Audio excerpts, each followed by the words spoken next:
thank you enough for showing up. And it's exhausting, but you've got to keep showing up. How many of you, this is your first time showing solidarity? Great. Thank you for coming out. Please do it again. Bring a friend next time. How many of you are indivisible diehards who have been here for years? Not at my office, obviously. I was with you at Merkley's and Wyden's and others, Bonamici's in the past. Thank you. How many of you are out in force this year because you are absolutely terrified about the direction that we are going? I'm with you. And, you know, the reality of what's happening right now is more dire than I think most people understand. That's right. I have an 18-year-old and a 21-year-old.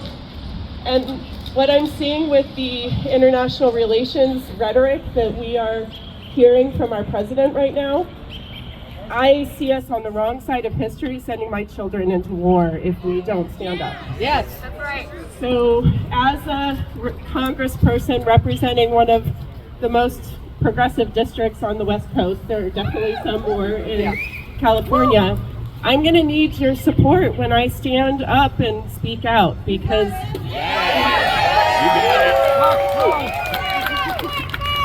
I'm not going to swear today. I've gotten far too much notoriety for doing that. We've heard it all before. I'm very good at it.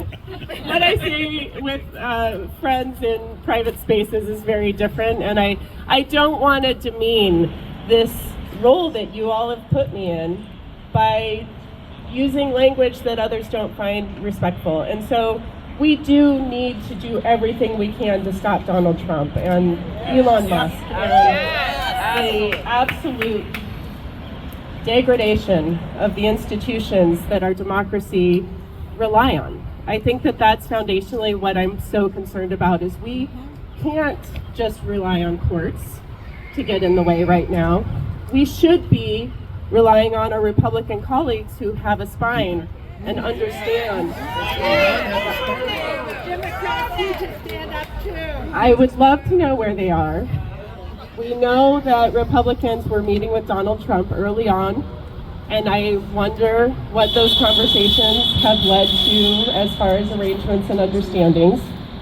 But I, have to tell you, there are good people who are Republicans who want to serve their communities in Congress. They are there.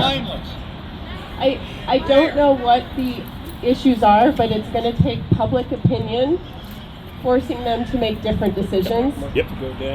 Here in Oregon, we have Cliff Bentz, who hopefully will start listening to us. Cliff is a good man who cares about Oregon, and I think that we can push him to stand up and vote with the Democrats on some of these really critical issues that are coming up. The budget reconciliation being one of them, really imminently. But we also need to reach out to your friends, your family, in places where Republicans are leading, and we've got to get their opinion to change. We need people to stand up. We need 3 Republicans to stand with House Democrats. That's got to be doable, folks. So showing up here is deeply appreciated because you all being here gives me the ability to speak to my caucus and say, I don't know, how many people is this?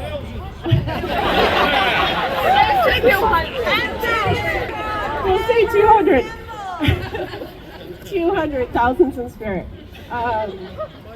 who were here demanding that I speak out. And when you show up, you triangulate me. You force me to do the right thing for this district. And so I can't thank you enough. It is absolutely critical.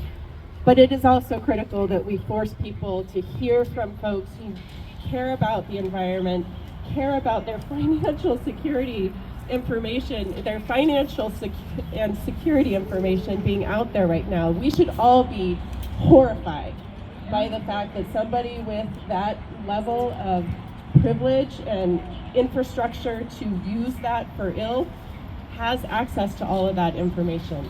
We should all be concerned about the international positions that we are taking, and we absolutely are going to have to stand in solidarity. So I've spoken, I think, enough. I would love for you all to continue to reach out. Kathy, I was just looking at her. She has pointed out something very important. and I do not tell Indivisible or anyone else what to do.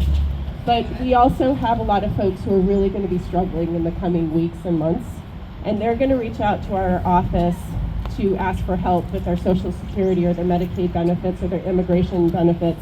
And so I want to hear from each and every one of you, whether you think I'm doing a terrible job or I'm doing a great job.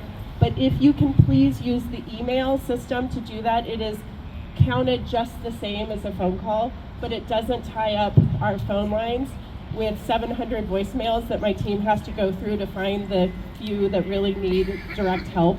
So I hate to do that as somebody who was on those Indivisible calls many times in the past, and certainly in 2016.